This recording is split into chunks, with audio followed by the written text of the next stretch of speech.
Ya, terima kasih. Mari kesempatan yang baik ini kita akan gunakan. Walaupun Bapak Ibu Saudara sekalian harus beribadah kembali di rumah kita masing-masing, tidak jadi apalah.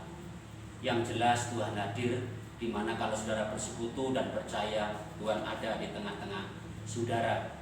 Karena gereja kita baru taraf membangun dan situasi tidak mungkin untuk bisa ibadah karena air sudah ada di lantai gereja yang masuk karena gendengnya sudah banyak yang diambil oleh bapak-bapak tukang. Mari kita akan berdoa bersama-sama buat firman Tuhan pada saat ini. Bapa kami yang bertahta di dalam kerajaan surga, kami mengucapkan syukur dan berterima kasih kepada Tuhan Yesus Kristus oleh karena kesempatan yang baik kami boleh bersekutu bersama-sama dan kami boleh mendengarkan firman Tuhan yang hendak disampaikan oleh hamba-Mu. Kami yakin dan percaya berkat firman Allah ini akan menjadikan berkat buat kami sekalian. Di dalam nama Yesus Kristus kami siap untuk mendengarkan firman-Mu pada saat pagi ini. Terima kasih kesempatan yang sangat baik ini. Firman Tuhan akan saya ambil di dalam Injil Lukas pasal yang ke-16 ayatnya yang ke-19 mulai. Ada seorang kaya yang selalu berpakaian jubah ungu dan kain halus dan setiap hari ia bersukaria dalam kemewahan.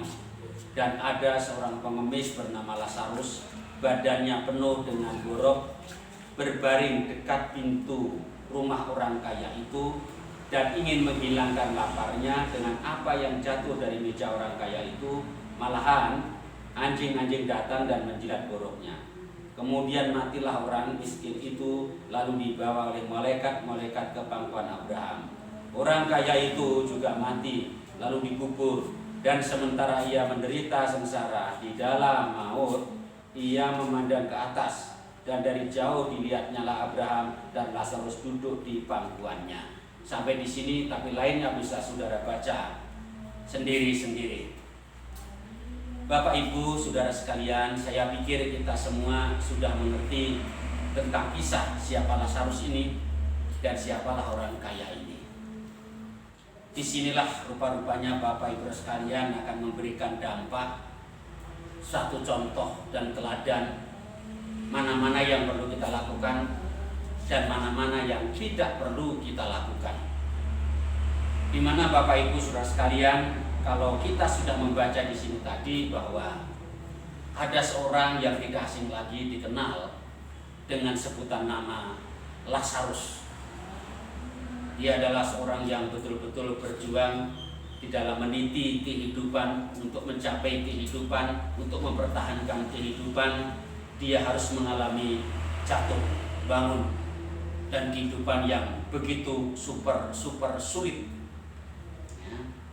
Olehnya pada saat ini saya ingin menekankan apa yang harus kita lakukan bagi orang-orang yang mengatakan dirinya percaya dan mengenal Tuhan Yesus Kristus sebagai Juru Selamat. Pertama, tetap taat dan setia kepada Tuhan. Ini penting. Tetap taat dan setia kepada Tuhan. Kita bisa belajar tentang Lazarus tadi di dalam firman Allah. Ini tadi, di mana Lazarus adalah mengalami satu kehidupan yang betul-betul sangat sulit dan mengalami satu kehidupan yang betul-betul berat. Untuk hidup saja, untuk makan saja, saya pikir sulit untuk mendapatkannya. Olehnya sampai dia harus pergi ke tempatnya orang yang kaya, yang barusan saja dia berpesta porak, makan-makan, mangan enak.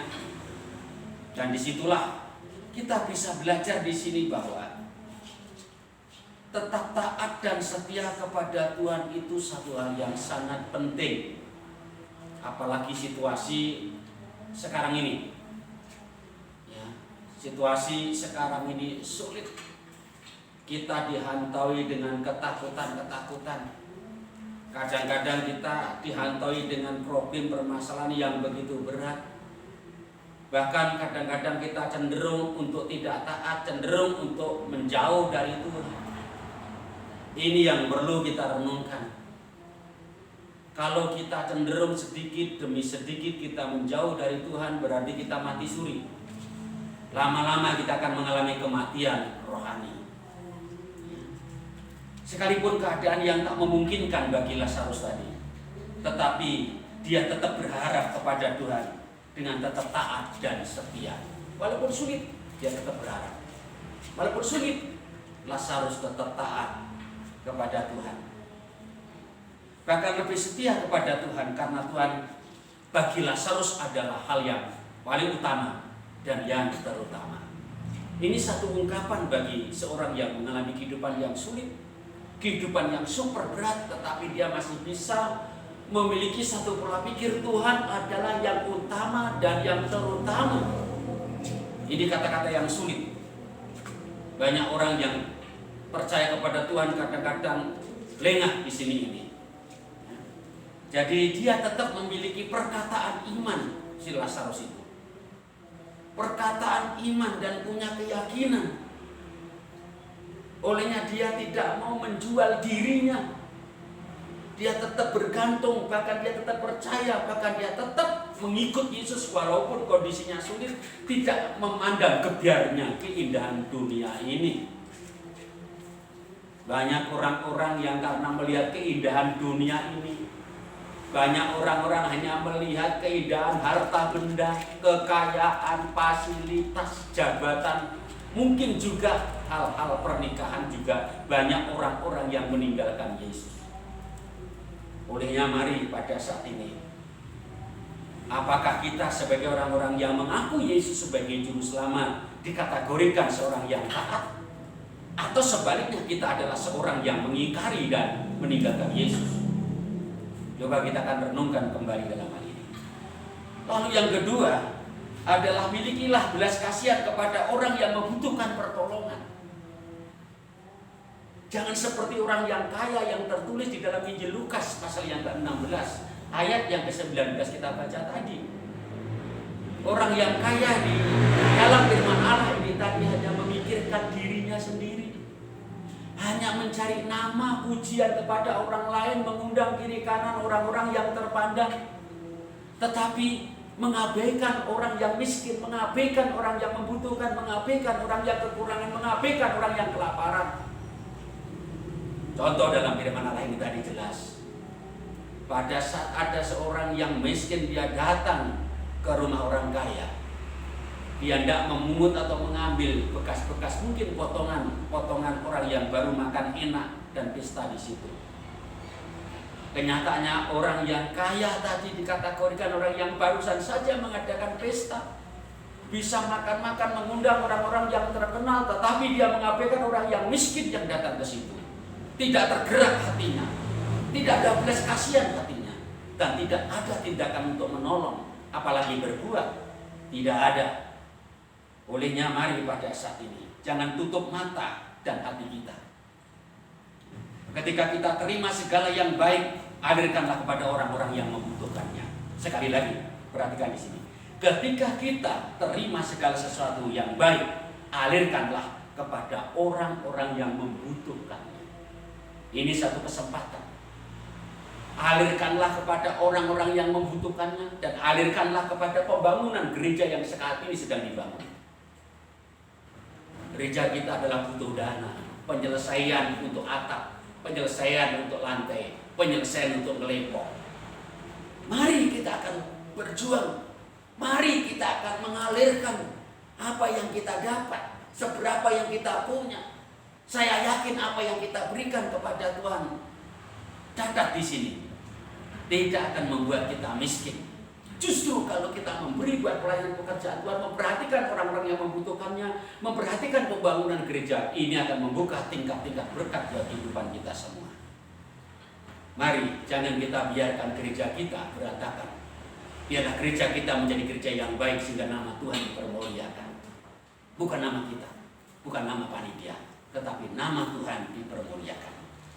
Lalu yang ketiga, Percaya hanya kepada kebenaran firman Tuhan. Ini penting. Percaya hanya kepada kebenaran firman Tuhan. Jangan sampai kita percaya kepada hal-hal yang lain. Orang-orang di luar sana bilang ini, bilang itu. Kudu seperti ini, kudu seperti itu. Mari kita akan menurut kepada kebenaran firman Allah. Saya yakin dan percaya kalau kita menurut kebenaran firman Allah, suatu saat pada saat kita dipanggil oleh Tuhan, pasti akan ada perbedaan. Seperti apa yang tertulis di dalam firman Allah ini tadi. Orang yang kaya mati, orang yang miskin mati. Ternyata kekayaan dan harta benda yang banyak tidak bisa untuk mempertahankan nyawa. Kalau Tuhan kehendaki mati, ya mati. Tetapi ada satu perbedaan di sini adalah orang miskin yang mati Lazarus pada saat dia mati, malaikat turun dan menjemputnya. Tetapi orang yang kaya tadi mati, tidak ada penjemputan lalu dikubur. Tempatnya pun berbeda. Antaranya adalah surga dan neraka. Olehnya mari pada saat ini kalau kita masih punya kesempatan, jangan buang-buang waktu. Belajarlah untuk taat. Belajarlah untuk setia. Belajarlah untuk mengutamakan Tuhan. Jangan situasi, kondisi yang sedemikian dialami oleh semua orang di dunia ini membuat saudara jauh dari Tuhan. Jangan membuat saudara mengabaikan Tuhan. Jangan membuat saudara mengabaikan kebaktian. Jangan membuat saudara mengabaikan doa. Jangan membuat saudara mengabaikan membaca firman Allah. Jangan membuat saudara tidak datang ke persekutuan. Tetapi utamakanlah Tuhan. Prioritaskanlah Tuhan. Taatlah kepada Tuhan. Sehingga suatu saat besok saudara akan mendapatkan fasilitas seperti Lazarus yang dia dapatkan. Inilah kerinduan kita pastinya. Karena hidup dalam dunia ini adalah sementara. Dan hidup dalam dunia ini adalah tidak panjang dan tidak kekal, saudara sekalian. Olehnya mari pada saat ini biarlah kita percaya kepada Yesus dengan sungguh-sungguh. Yang diselamatkan perlu kita catat di sini. Yang diselamatkan adalah orang yang taat dan setia kepada Tuhan. Olehnya jadilah orang-orang yang taat. Jadilah orang-orang yang setia. Jadilah orang-orang yang percaya kepada Tuhan. Sekali lagi, saudara diberi kesempatan. Jangan abaikan kesempatan itu. Saudara diberi waktu, jangan abaikan waktu itu. Saudara diberikan satu kehidupan yang sehat, jangan abaikan hari ini. Melangkahlah, berbuatlah, dan bertindaklah untuk kemuliaan nama Tuhan. Di dalam nama Yesus, kita mengucapkan syukur atas firman Allah ini. Biarlah menjadi berkat buat Bapak Ibu Saudara sekalian. Kita berdoa. Terima kasih Tuhan Yesus. Biarlah apa yang hamba-Mu sampaikan ini boleh menjadikan berkat kepada setiap anakmu dan jemaatmu di GSC Andelangu dan kepada setiap orang yang percaya kepada Yesus. Kami yakin dan bahkan percaya Tuhan adalah Tuhan yang hidup. Tuhan adalah Tuhan yang memegang kendali di atas segala-galanya. Olehnya situasi, kondisi yang seperti ini, keadaan kehidupan kami, keadaan kesehatan kami, keadaan pekerjaan kami, keadaan keuangan kami, keadaan fasilitas yang kami miliki, semuanya ada di kendali-Mu ya Tuhan. Olehnya kami serahkan ya Bapa, dan Engkau berkati juga kepada setiap anak-Mu ya Tuhan, secara jasmani dan rohani. Engkau berkatilah Bapa rumah tangganya, Engkau berkatilah Bapa pekerjaannya, Engkau berkatilah Bapa peternakannya, Engkau berkatilah Bapa pertaniannya, Engkau berkatilah Bapa usahanya, baik yang di pabrik, baik yang di kantor, baik yang di mana saja, baik yang usaha kecil-kecilan, kami serahkan dalam tangan kasih-Mu ya Bapa. Kami yakin dan percaya kalau kami setia, kami taat, kami mengutamakan Tuhan, Tuhan pasti memberkati kami. Olehnya pada saat ini Bapak Ibu Saudara sekalian, angkatlah dua belah tangan-Mu. Bapak Ibu Saudara sekalian, kita boleh berpisah. Ingatlah, perpisahan kita ini ada di rumah kita masing-masing dan di mana kita berada dan boleh beraktivitas. Terimalah berkat dari persekutuan Allah Bapa, kasih sayang anak yang tunggal Tuhan Yesus Kristus, serta persekutuan karena kuat kuasa Roh Kudus, berkat menyertai Bapak, Ibu, Saudara, Saudari sekalian hari ini sampai selama-lamanya. Berkat kedamaian, berkat sukacita, berkat kecukupan, berkat kesehatan menyertai saudara di dalam nama Yesus. Yang percaya katakan amin. Tuhan berkati kita semua. Terima kasih.